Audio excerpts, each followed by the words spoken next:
Assalamualaikum, tugas ini dibuat untuk mata kuliah layanan konseling di sekolah 1. Semoga kalian suka ya. Halo, Assalamualaikum warahmatullahi wabarakatuh. Perkenalkan, nama saya Hani Rizky Wulandari dari Universitas Jambi, Fakultas Keguruan dan Ilmu Pendidikan, Program Studi Bimbingan dan Konseling. Nah, hari ini saya akan menampilkan kepada teman-teman semua bagaimana teknik layanan informasi yang baik dan benar dari bimbingan dan konseling. Nah, tanpa berlama-lama, langsung saja kita mulai videonya ya. Cek. Yang pertama, di sini saya akan menjelaskan pengertian layanan informasi. Layanan informasi yaitu layanan bimbingan dan konseling yang memungkinkan peserta didik atau klien menerima dan memahami berbagai informasi seperti informasi pendidikan dan informasi jabatan yang dapat digunakan sebagai bahan pertimbangan dan pengembalian keputusan untuk kepentingan peserta didik atau klien. Klien tidak hanya peserta didik loh, tetapi bisa juga orang tua atau wali murid. Nah, selanjutnya, layanan informasi juga memiliki tujuan dan fungsinya loh. Layanan informasi bertujuan untuk membekali individu dengan berbagai pengetahuan dan pemahaman tentang berbagai hal yang berguna untuk mengenali diri, merencanakan, dan mengembangkan pola kehidupan sebagai pelajar, anggota keluarga, dan juga masyarakat. Ada juga jenis-jenis layanan informasi. Yang pertama tentang informasi pendidikan, informasi jabatan, dan juga informasi sosial budaya. Nah, di sini saya akan menjelaskan apa itu layanan informasi pendidikan. Dalam bidang pendidikan, terkadang terdapat masalah atau kesulitan yang dihadapi peserta didik. Masalah atau kesulitan itu berhubungan dengan yang pertama, pemilihan program studi, pemilihan sekolah, fakultas dan jurusannya, penyesuaian diri dengan program studi, penyesuaian diri terhadap suasana belajar, dan putus sekolah. Mereka membutuhkan adanya keterangan atau informasi untuk membantu pilihan dana keputusan yang bijaksana. Nah, selanjutnya ada informasi jabatan. Saat-saat transisi dari dunia pendidikan ke dunia kerja sering merupakan masa yang sangat sulit bagi orang muda. Kesulitan itu terletak tidak saja dalam mendapatkan jenis pekerjaan yang cocok, tetapi juga dalam penyesuaian diri dengan memasuki kerja yang baru dimasuki dan pengembangan diri selanjutnya. Untuk itu, mereka membutuhkan banyak pengetahuan dan penghayatan tentang pekerjaan atau jabatan yang akan dimasukinya. Nah, selanjutnya ada informasi sosial budaya. Masyarakat Indonesia dikatakan juga masyarakat yang majemuk karena berasal dari berbagai suku bangsa, agama, dan adat istiadat serta kebiasaan-kebiasaan yang berbeda. Perbedaan pendapat ini sering pula membawa perbedaan dalam pola dan sikap hidup sehari-hari. Namun, perbedaan yang dimiliki itu hendaknya tidak mengakibatkan masyarakat bercerai-berai, tetapi justru menjadi sumber inspirasi dalam hidup bernegara, berbangsa, dan bermasyarakat yang dapat hidup berdampingan antara yang satu dengan yang lain. Nah, untuk itu perlunya dibekali dengan pengetahuan dan pemahaman isi informasi tentang keadaan sosial budaya berbagai daerah. Hal ini dapat dilakukan melalui penyajian informasi sosial budaya yang meliputi 1. Macam-macam suku bangsa, 2. Adat istiadat dan kebiasaan-kebiasaan, yang ketiga ada agama dan kepercayaan, keempat bahasa, terutama istilah-istilah yang dapat menimbulkan kesalahpahaman suku bangsa lainnya. Yang kelima, potensi-potensi daerah, dan yang terakhir keenam, kekhususan masyarakat atau daerah tertentu. Nah, di sini saya juga akan menjelaskan materi umum layanan informasi. Nah, materi yang dapat diangkat melalui layanan informasi ada berbagai macam loh, yaitu meliputi yang pertama informasi pengembangan pribadi, meliputi kegiatan pemberian informasi. Kemudian ada juga informasi kurikulum dan proses belajar mengajar, meliputi kegiatan pemberian informasi tentang tugas-tugas perkembangan masa remaja, perlunya mengembangkan sikap kebiasaan belajar yang baik, dan juga cara belajar di perpustakaan. Yang ketiga, ada informasi jabatan, meliputi kegiatan pemberian informasi tentang tugas perkembangan masa remaja, tentang kemampuan dan pengembangan karir, pengembangan karir di masyarakat, sekolah menengah, kursus-kursus, dan lain-lain. Yang keempat, ada informasi kehidupan keluarga, sosial kemasyarakatan, keberagaman, sosial budaya, dan lingkungan, meliputi tugas perkembangan masa remaja tentang kemampuan berhubungan sosial, cara bertingkah laku, tata krama, sopan santun, dan disiplin. Kemudian juga tata krama pergaulan dengan teman sebaya, baik di sekolah sendiri maupun di sekolah lain. Suasana dan tata krama kehidupan dalam keluarga, nilai-nilai sosial agama adat istiadat, hak dan kewajiban warga negara, masyarakat, peristiwa-peristiwa yang terjadi di masyarakat, permasalahan hubungan sosial, dan pengenalan dan manfaat lingkungan yang lebih luas melaksanakan pelayanan sosial. Nah, baiklah, ini merupakan bagian dari penjelasan yang kurang lengkap. Nah, semoga teman-teman bisa memahami ya apa yang saya bicarakan. Kegiatan selanjutnya adalah pelayanan informasi. Baiklah, Assalamualaikum warahmatullahi wabarakatuh adik-adik. Waalaikumsalam warahmatullahi wabarakatuh, Kakak. Baiklah, apa kabar? Alhamdulillah baik. Alhamdulillah baik ya. Nah, jadi sebelum kita melakukan kegiatan, ada baiknya kita berdoa terlebih dahulu agar kegiatan yang kita lakukan hari ini berjalan dengan baik. Mari kita berdoa dulu ya. Berdoa dimulai.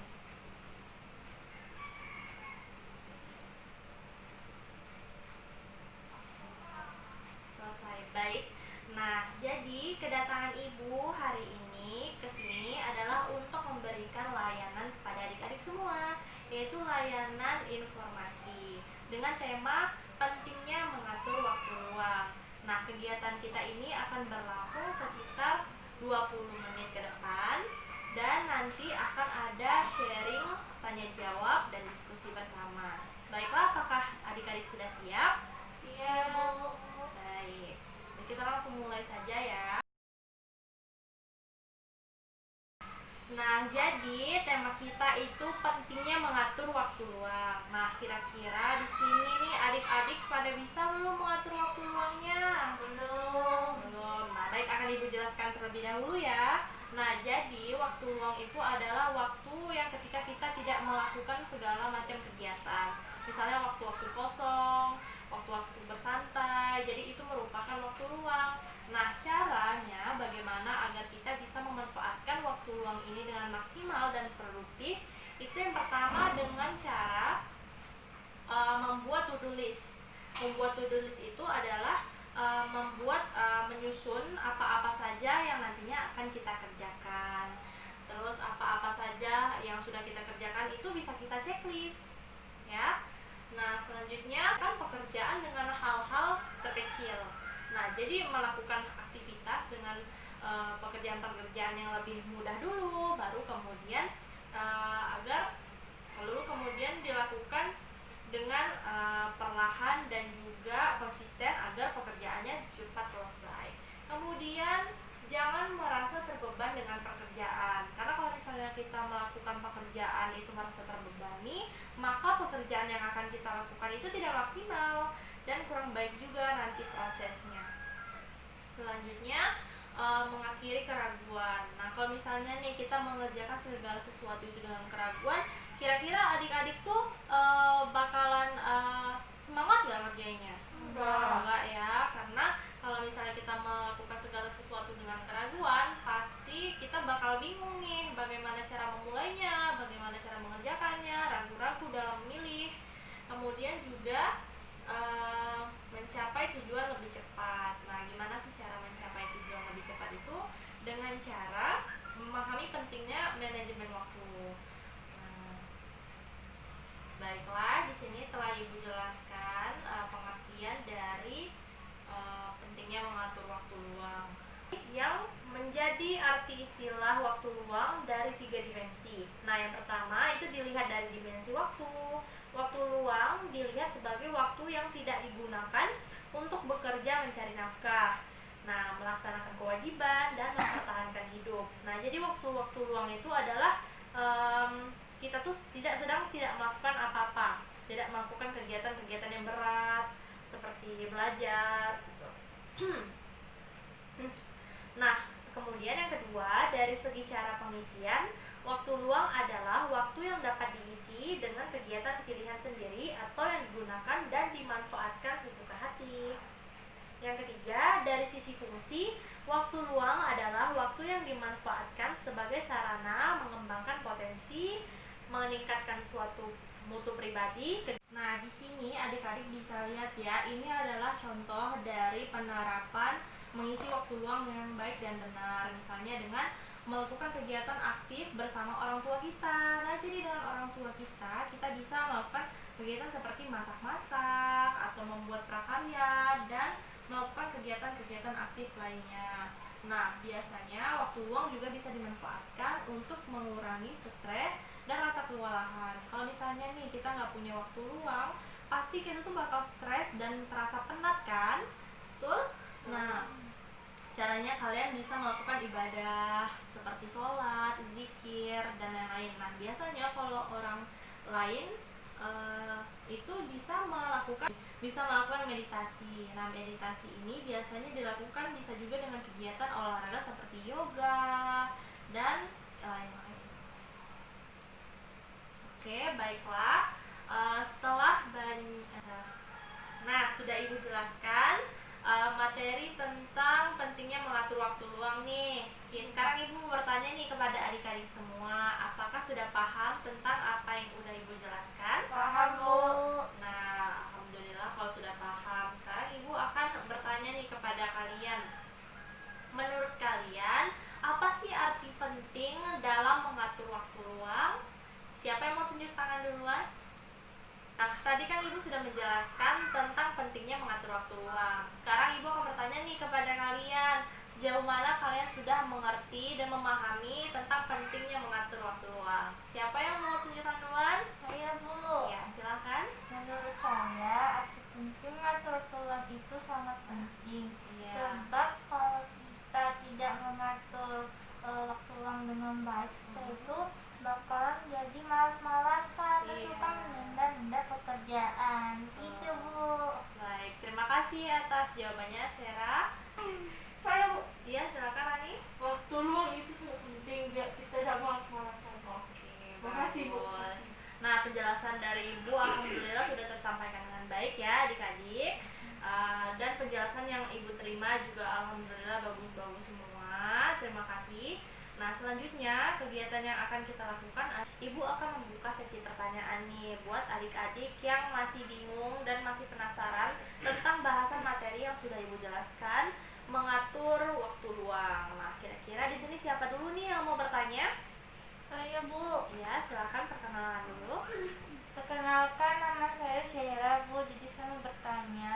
Ya, baik, Sarah. Bagaimana cara mengatur luang jika saya ini tuh banyak tugas atau PR di rumah gitu.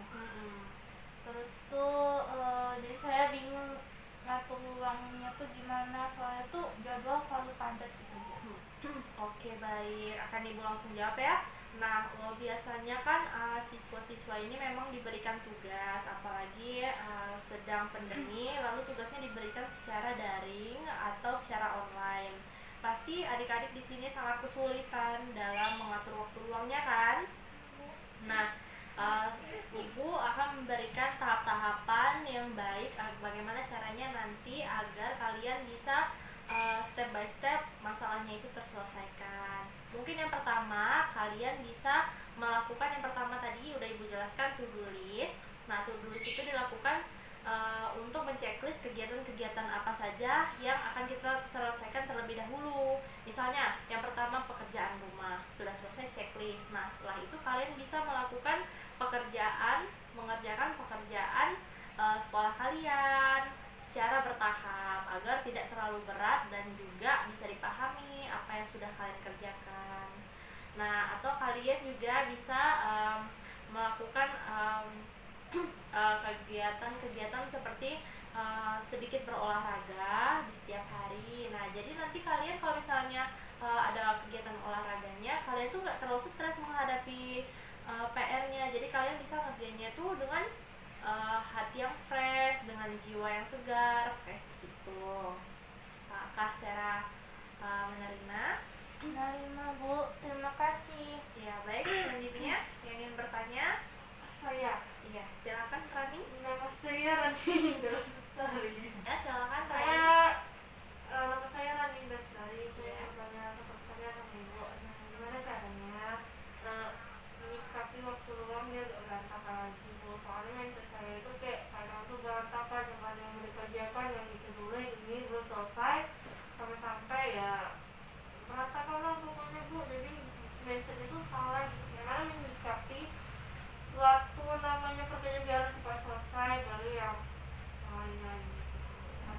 Oke, baiklah, di sini Ibu langsung aja menjawab pertanyaan Rani. Karena kan Rani memiliki kesulitan nih dalam mengatur waktu luang ya. Jadi Rani juga bingung, pusing kan mengatur waktu luangnya karena sering berantakan. Ya, berbenturan juga jadinya kan. Nah, jadi ya caranya agar kita mampu menyusun waktu luang. Nah, baiklah, sekian video yang telah saya sampaikan kepada teman-teman. Semoga kalian mendapatkan manfaatnya. Mohon maaf jika banyak kesalahan yang terdapat di dalam video kita. Semoga kalian suka ya. Jangan lupa di like, komen, dan subscribe channel ini. Semoga kedepannya bisa lebih baik. Terima kasih saya ucapkan. Wassalamualaikum warahmatullahi wabarakatuh. Sampai jumpa lagi teman-teman. Lalu bisa ditempelkan. Nah, nanti Rani tulis agar itu tidak lupa. Nah, lalu di pagi harinya kalau misalnya Rani mau lupa tuh, Rani bacakan to-do listnya. Nah, nanti oh iya mau olahraga di pagi hari. Lalu Rani kegiatannya Rani lakukan. Setelah dilakukan baru di checklist. Jadi setiap kegiatan yang kita lakukan itu lebih teratur dan lebih terporsi dengan baik. Nah, biasanya kalau kegiatan-kegiatan yang kita lakukan itu tidak berjalan maksimal, itu karena kita tidak melihat to-do list atau tidak membuat to-do list. Makanya jadi kegiatannya itu tidak beraturan dan berantakan. Seperti itu. Apakah cukup jelas penjelasan dari Ibu? Ya, alhamdulillah Bu, jelas. Ya, baik. Bu, ya, Terima kasih Rani.